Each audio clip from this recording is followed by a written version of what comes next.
Salam damai dan bahagia untuk kita semua.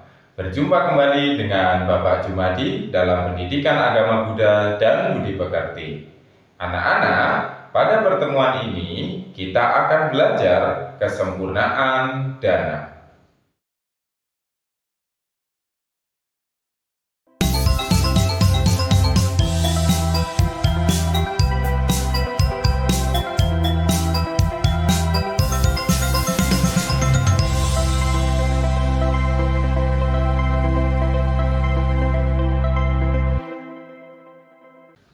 Anak-anak, mari persiapkan diri dan kita akan mulai dengan pengertian dana.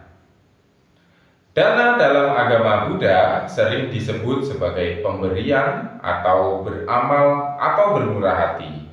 Tetapi dana bukan berarti hanya pemberian berupa materi saja.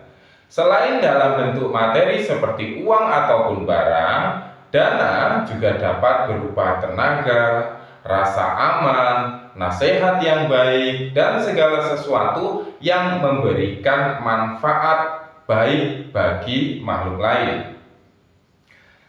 Anak-anak, ada beberapa hal yang harus diperhatikan dalam berdana. Apa saja itu? Yang pertama, dana harus dilakukan dengan tulus dan ikhlas. Yang kedua, ketika berdana, kita tidak mengharapkan imbalan apapun atau tanpa pamrih. Yang ketiga, berdana harus dengan bijaksana, yaitu pemberian sesuai dengan kebutuhan sehingga benar-benar memberikan manfaat bagi penerima.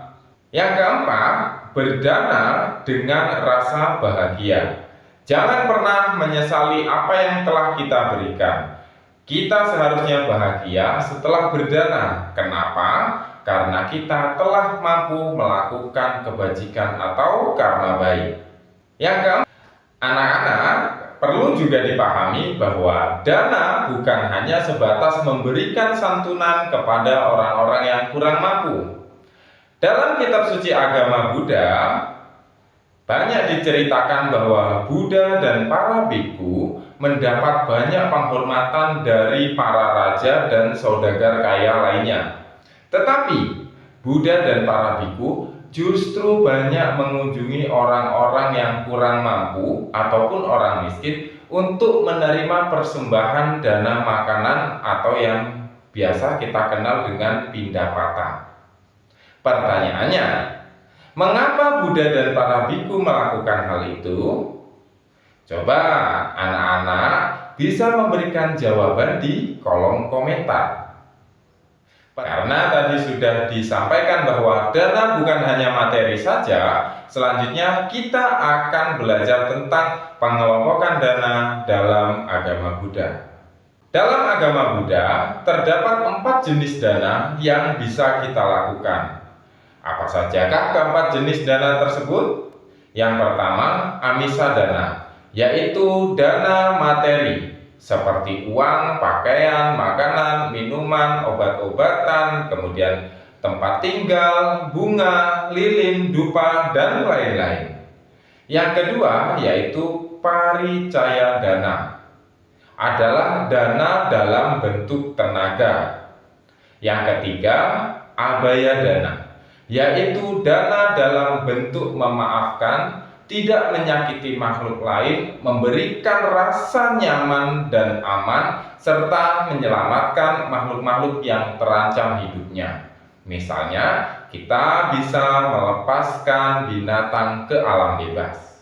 Kemudian yang keempat, yaitu dhamma dana, dana dalam bentuk ajaran, dengan cara menunjukkan jalan kebenaran, atau bisa juga dengan cara memberikan nasihat atau ceramah dharma, membuat cetakan buku dharma, dan lain sebagainya, dengan harapan bagi orang yang mendengar atau membaca mengikuti jalan yang telah ditunjukkan. Nah, anak-anak, dari keempat jenis dana tersebut, tahukah anak-anak bahwa ada satu dana yang dikatakan sebagai dana tertinggi. Apakah anak-anak tahu dana apakah itu? Ya, benar sekali. Dana adalah dana yang tertinggi. Dana dikatakan sebagai dana yang tertinggi karena dengan menyampaikan ajaran kebenaran akan membawa orang lain atau makhluk lain di jalan yang benar. Dan tentu saja hal ini akan membawa kebahagiaan dan kedamaian di dalam kehidupan. Anak-anak, mari kita simpulkan dari materi yang telah kita pelajari pada pertemuan ini. Dana adalah sifat mulia yang harus dikembangkan dalam kehidupan. Kita harus bahagia dalam berdana dan penuh dengan ketulusan serta keikhlasan tanpa mengharapkan imbalan apapun. Dana dapat dilakukan dengan memberikan bantuan berupa materi, tenaga, keamanan, dan nasihat-nasihat yang baik dan benar kepada pihak lain. Baiklah anak-anak semuanya, demikian untuk pertemuan kita kali ini.